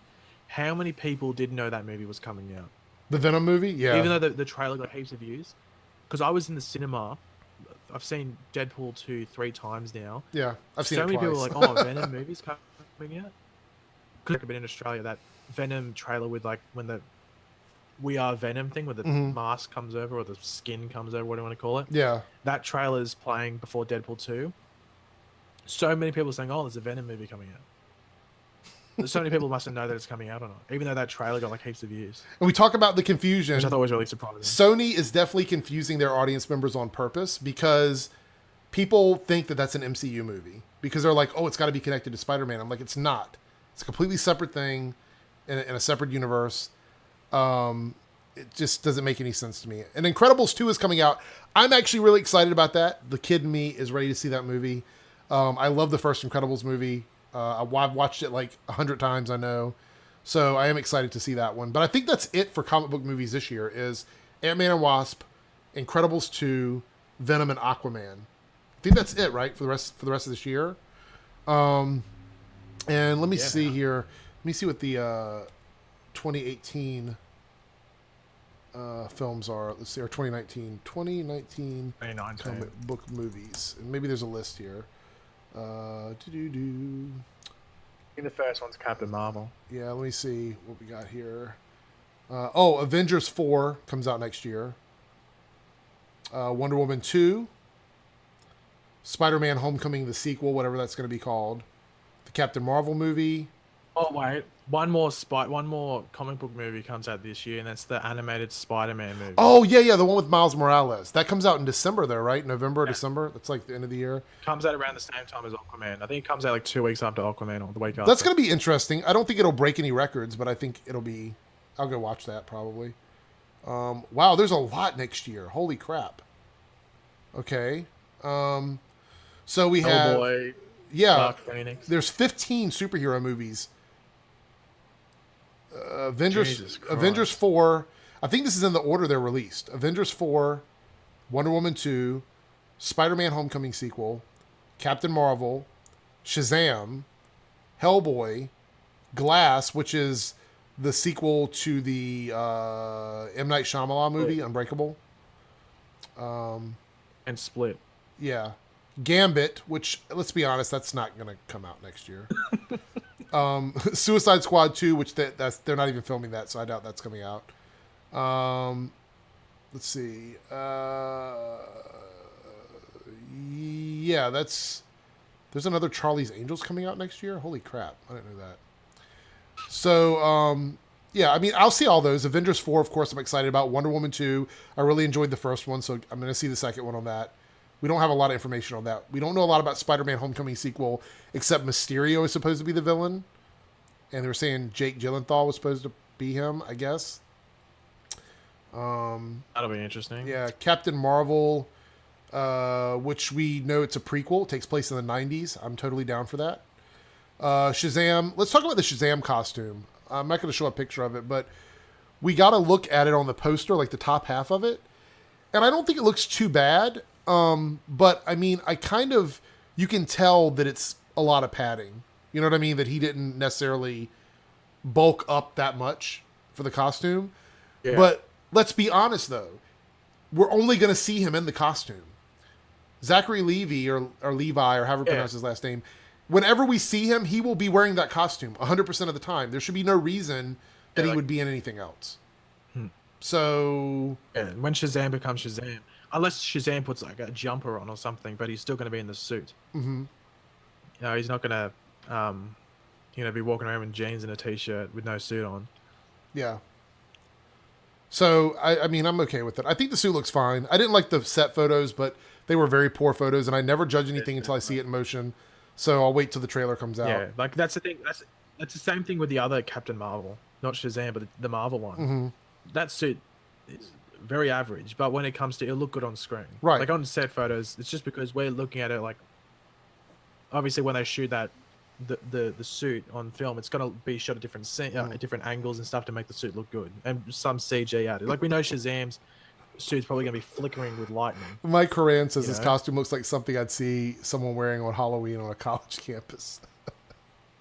Wow. Dark Phoenix. Okay, so here are my thoughts on the Dark Phoenix in the New Mutant movies, right? They're still slated to come out or whatever, but it's pretty obvious early next year that Disney will have the rights to those characters back again. They're going to get all of them back. And people say, well, what if some other company buys Fox? It doesn't matter. They are non-transferable characters, meaning if another company buys Fox, the rights for those characters automatically revert to Marvel, and they don't have to pay a dime for them. So they're going to get the characters back no matter what. Once Fox sells off the properties, Marvel gets their characters back. Marvel keeps pushing the X-Men films back because I don't think they want to release them. I think they kind of want to... They've even taken the X-Men name off of both of those movies. The New Mutants are just the New Mutants, and Dark Phoenix is just Dark Phoenix. The X-Men isn't even in the title anymore. So I think that Marvel knows that they don't want to tarnish whatever plans they have for those characters with those films. So I don't know when it's going to come out. It will probably get pushed back again to the point where they just don't release it. Do not be surprised if those movies never come out. And if you love the X-Men franchise, I feel really bad for you because those two movies were highly, like the fandoms were really looking forward to New Mutants in the Dark Phoenix film, but I don't know if we're even going to see it now. Ryan says, does Ralph have all the bus meta powers? No. I can almost guarantee you that he does not. Can I super chat something with an Infinity War spoiler? Are we all good on that? Well, the movie's been out for, what, a month now? A month. So I would say that, yes, it's probably fine. Boss Brick says, do you think they're going to change the villain in season 5? Maybe that's why they deleted that ending big bad part. Yeah, we talked about that. Paige even said that there was rumors that the executives were watching the fan reaction, and that's why they did it. So we may get a different villain. So that would be fine. I want to see a Fantastic Four movie done right. I think it's going to be really hard to do, unless Marvel gets it. Marvel just knows how to do their characters, no matter what version they do. So, I mean, the only Marvel property that was a complete stinker, in my opinion, was the Inhumans. And if you want to have fun, go watch my painful reviews of every episode of that first season. I really drudged through that one. People don't like Iron Fist, but I don't think Iron Fist was completely garbage. There was a lot of good things that happened in that first season. However, I think Inhumans was pretty much trash from start to finish. Worst are deleted scenes canon? No, J-Rod, they're not. Worstu says, what did you think of the Mystery Girls ending? I missed you talking about it. What do we think of it? It was predictable. I mean, everybody knew that it was going to be, or at least most people had at least considered that it was going to be Barry and Iris's daughter. The only thing that people really didn't know was the name. I mean, I think everybody had assumed... Like a decent amount of people picked it. Yeah. I think people had either assumed it was their daughter or their grandchild. One or the other. Giovanni says, will Star Labs be destroyed in Season 5? Probably not. I mean, they don't want to get rid of that set, and they still haven't fixed the roof yet. So, we still got time. Malcher says Iron Fist was crap too. I know a lot of people that didn't like Iron Fist. I didn't mind it. I didn't. I watched it several times. It was probably in my top 3 for a while until Defenders came out. Steve says, I feel like the Dark Phoenix was going to be a hot mess to begin with. I'm not a big fan of horror movies. They just don't do anything for me. I get bored by movies just made up for jump scares. Yeah, and they actually said the New Mutants movie was going to be redone so it wasn't so scary, from what I heard, but I don't know for sure. And as far as like Dark Phoenix, I've not been a fan of the X-Men franchise in general. I've been very critical of it. There's been a few that I've liked, but I see what you're saying for. Yeah, same guy that made Inhumans made Iron Fist. Yeah, but I think Iron Fist had a better... I think Iron Fist was much better than Inhumans. Inhumans was like... It was worse than some of the worst... Like, if people say, you know, Justice League was a hot mess or whatever you want to say the film was, Inhumans is like a million times worse than Justice League. It was really bad. It was a big commercial. There was literally a scene... Okay, I'm going off on a rant here. There was a scene in like the third to last episode of Inhumans where the entire scene was an advertisement for vacationing to Hawaii. The whole scene was about that. You had one of the Inhumans, Crystal, talking to some guy where I called him Young Sawyer because he looked like Sawyer from Lost. I didn't even know his name. They were talking about Hawaii and vacationing in Hawaii and catchphrases for Hawaii and what you could do while you're there and stuff. It was literally like a Hawaiian commercial. I was like, what is going on here? It was horrible. Inhumans was horrible. All right, Sam with a $5 super chat. Thank you, Sam. Says, how do you think they will tie in Ant-Man and the Wasp, Captain Marvel, and Hawkeye and Infinity War? I wouldn't be surprised if Hank or even Cassandra disappear. I don't think anybody's going to disappear in Ant-Man and the Wasp. I think the Ant-Man and Wasp movie is going to take place slightly before or around the beginning of the Infinity War movie because they made the comment about both Ant-Man and Hawkeye doing other things. And I think that's what we're going to cover in the Ant-Man movie. And then it will lead in, like the end of it will lead into him, because they're doing the Quantum Realm. And I think the Quantum Realm is going to have a lot to do with the next Avengers movie. Because it's probably going to involve some sort of time travel without the Time Stone.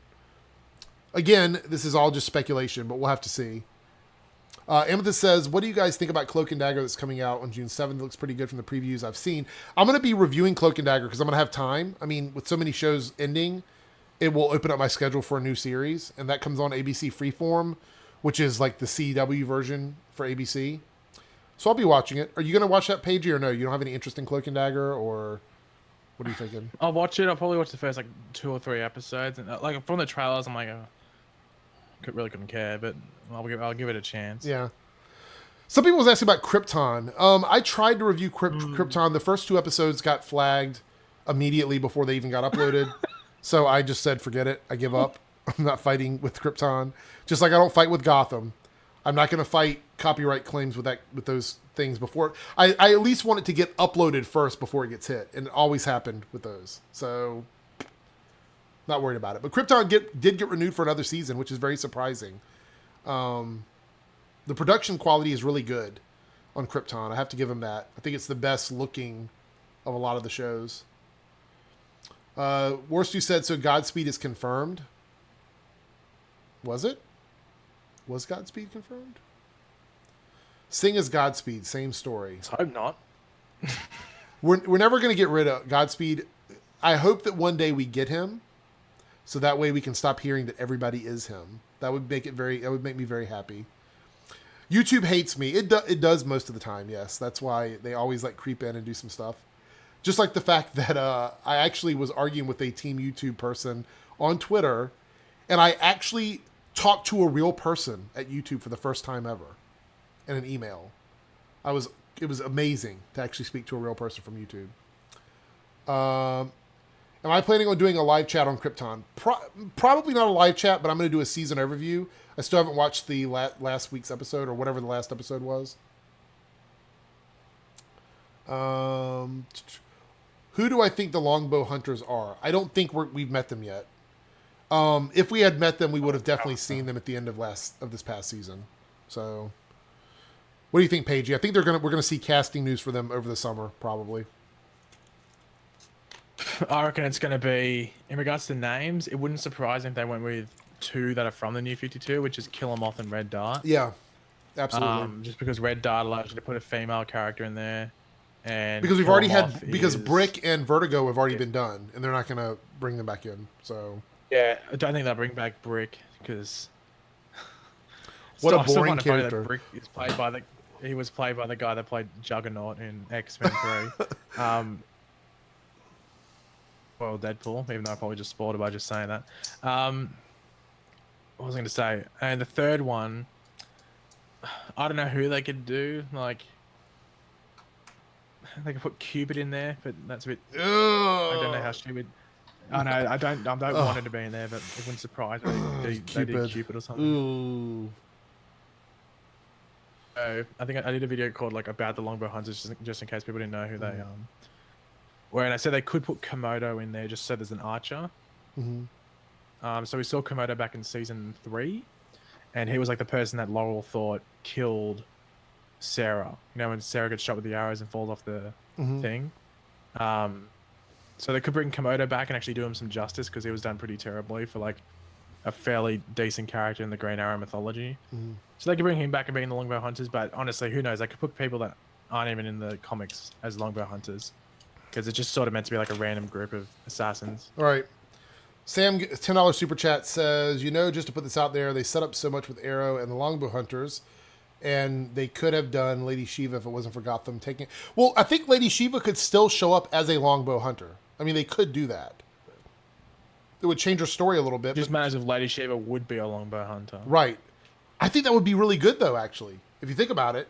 If you put her in there, that's a really cool character, because she has her own separate story that they could kind of like combine with the story of the Longbow Hunter. So I think that would be awesome. Thank you for the super chat.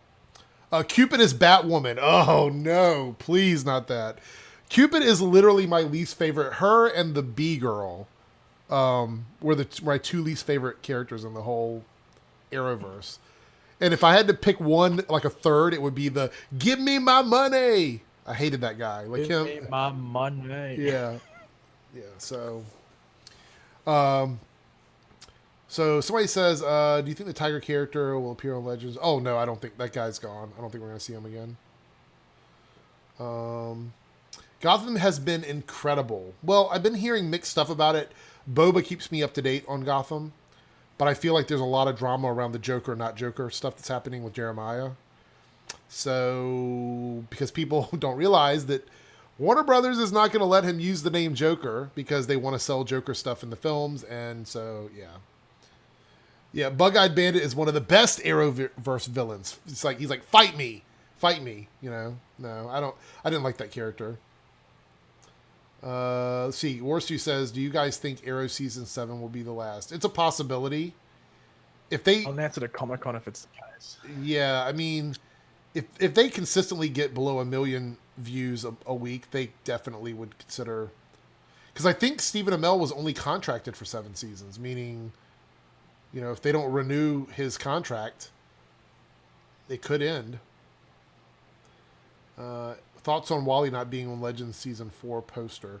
I think those promo posters take with a grain of salt right now. I don't know why they would take him off of it. Like, I don't know why he would be gone completely.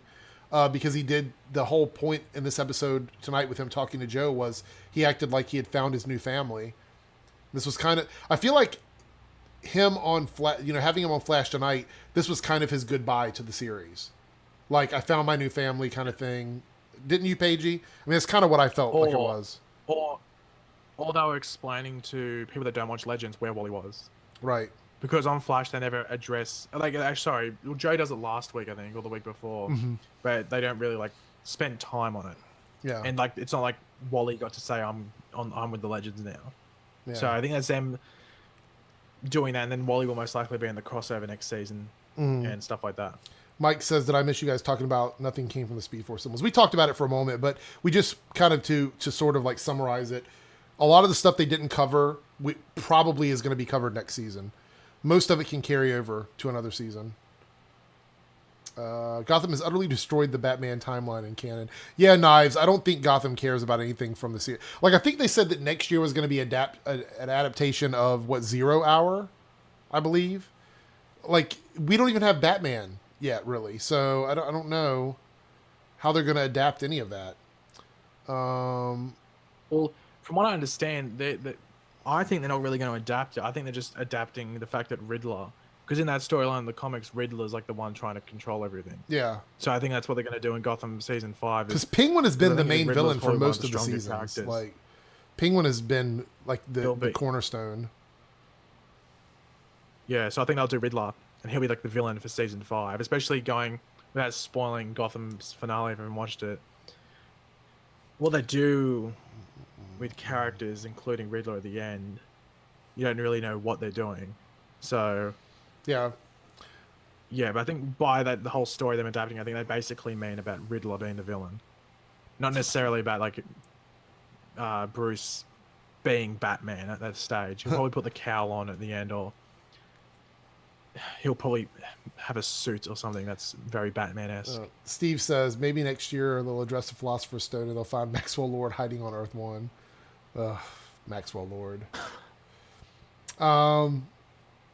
Let's see. Sam, $2 super chat. Thank you, Sam. Bet the excuse for the goatee will be because out of prison. Yeah, I mean, I'm assuming that the goatee will be because he's hiding out, and that's why he's with Roy, because Roy's also going to help him with hiding out.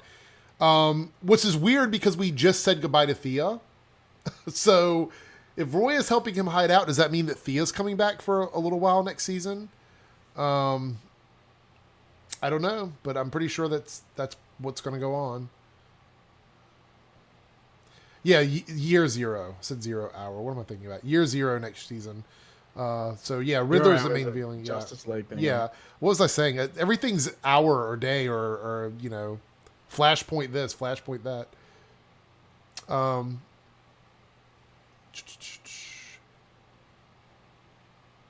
Do you think they could rehash Tigress again as a longbow hunter? I mean, they could really do anything. The longbow hunters, I mean, like I said, 2 of the characters from that particular storyline, I just started reading it. I was telling Paige I got it on Comixology and I started reading it. I mean, they could really make that storyline whatever they wanted it to be on the show, because the longbow hunters, the idea of those characters, they could take other characters and replace some of the ones from the ones of the comic. But having Ricardo Diaz, do you think he's going to train with them? And maybe we'll get a more dangerous Ricardo Diaz next season? Maybe the real Richard Dragon that we know from the comics next year? I mean... Well, I think the longbow hunters are just going to be a more deadly cabal that he had this season. So how he had Black Siren, Caden James, Anatoly, and then Boots. Was that guy's name? Yeah. Boots, I think his name was. The guy that was like Caden James' henchman. Yeah. It was They're Boots. just basically going to be a deadlier version of them. But like this time, Ricardo's going to be leading them from the get-go. And you'll have those longbow hunters. Let's see, Ben says... That's probably what they're going to go with. Yeah, that's what I think too. Ben says, so if Cameron can't use the name Joker on Gotham, does that mean they can't refer to Bruce as Batman next season? No. We might... It's like with Smallville, they might do it at the very end. Superman. Yeah. We might see it at the very end of the final episode. See you later, Xavier. Thanks for dropping in. Giovanni says, will Oliver being in prison matter if he's getting out the first 10 minutes of episode 1? I mean, you're probably right. I'd love to see something more extensive with Supermax, but it really depends on how long they could film in that area. Well, they actually released a description for 2 new characters joining Arrow for next season. They no, they'll read it out. They go, while Oliver's in Supermax, Team Arrow will have to contend with an ambitious young anti-vigilante recruit at the SCPD. If vigilantes were vampires, consider her your Buffy. Another recurring role to be cast is that of a successful tech whiz who is gay and who harbors a heartbreaking past. So that's the description for 2 new characters coming in. Interesting. So basically Team Arrow is going to still be Team Arrow. Season 2... Sorry? Team Arrow is still going to be doing Team Arrow while Oliver's in jail, basically. I'm guessing so. Look, Cheshire Cat and Sportmaster. Huh. Worsty says he misses Caden James. I wasn't a fan of Caden James at all. Let's see. Favorite single episode villain from any Arrow season. My favorite was the Dollmaker. Oh, that's interesting. It's such a tough one. We can't use... Are you saying not to use big bads? Because I can tell you right now, the more I think about it, I think Adrian Chase, Simon Morrison, Prometheus is probably my favorite, barely edging out Deathstroke. But if we're talking about any Arrow villain, like just a regular like one-time villain, there's so many to choose from. I'd have to think about that one.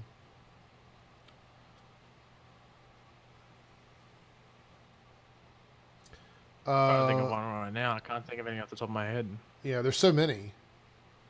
I can tell you the ones I didn't like. Let's see. They're introducing another Curtis next season. That's a good point. I didn't think about that, but that is a good point. I don't know what this recurring role is. Is he a part of the SCPD or is he just some random tech whiz? But here's the question. Do we need another tech whiz? I mean, that's the thing. Unless somebody's leaving. That's the thing. Arrow has more tech whizzes than any other show. Like... Unless this person's being brought in just to be a foe against Felicity. That's a good point. That could be it. But they're not going to need to do that for very long. Is if they cast anyone that's going to be a prison mate with Oliver. Now that Felicity's going to be Batwoman, she'll have plenty of time to do other stuff. Could you imagine? I can just imagine. Okay, here goes Greg Berlanti. What's up, everybody? Greg Berlanti here.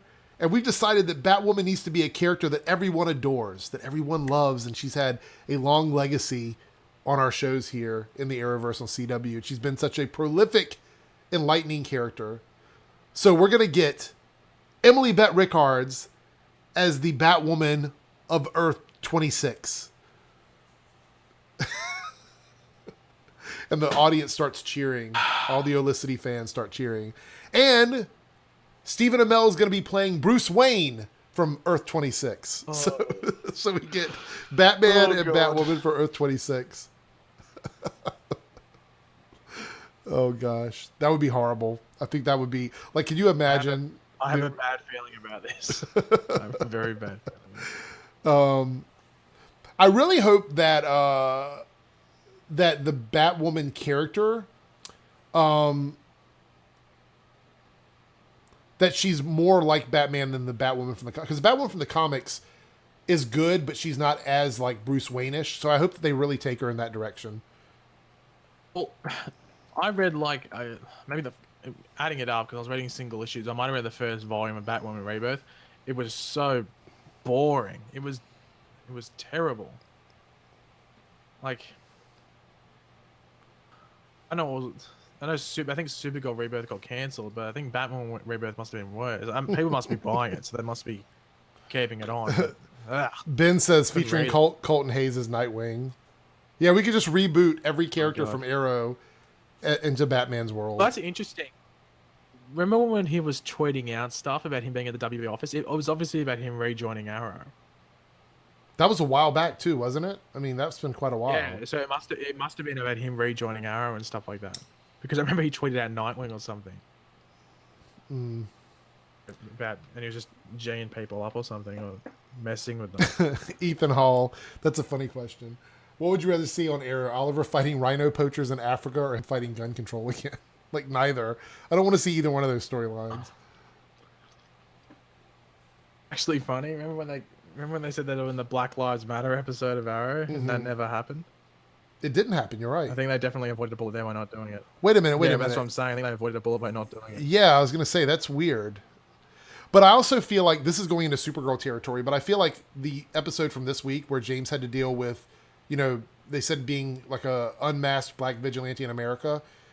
Like, if you look back at Black Lightning covered that so many times throughout its season and did a much better job of it.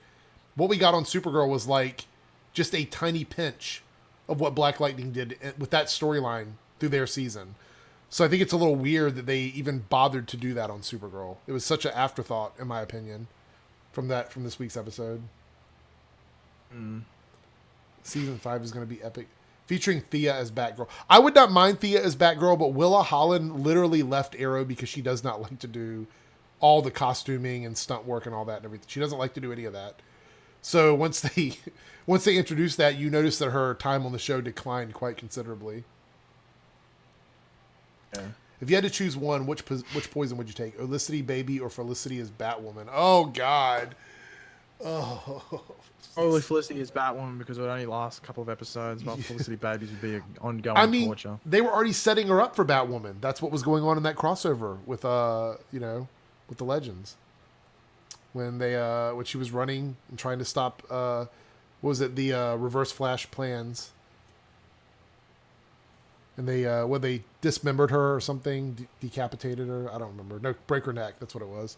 I cannot remember that episode because I kind of tuned that out. But that was her training for it. Mike says, I wish DC TV would take some notes from Agents of S.H.I.E.L.D. I'm rarely bored with their episodes. Well, Agents doesn't do filler episodes. That's the thing. Agents of S.H.I.E.L.D.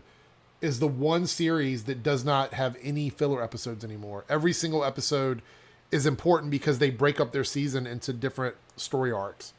So that's why it's not boring to watch. Whereas the CW shows have a lot of filler episodes because it's one big bad and the storyline stretches on for so many episodes. So, yeah, I agree with you. I think that I would love to see a season of Arrow where they break it up. Like, this season was kind of like that with the Caden and Richard Dragon stuff, but Caden James was just such a boring villain, in my opinion.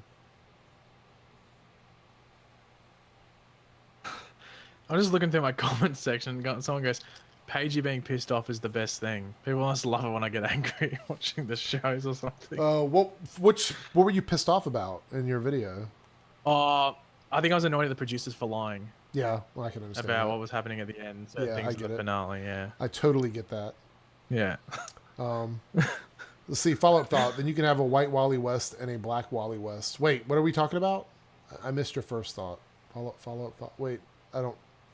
Hold on, Carrie. I'm sorry. I didn't see your first comment. Let me go back up.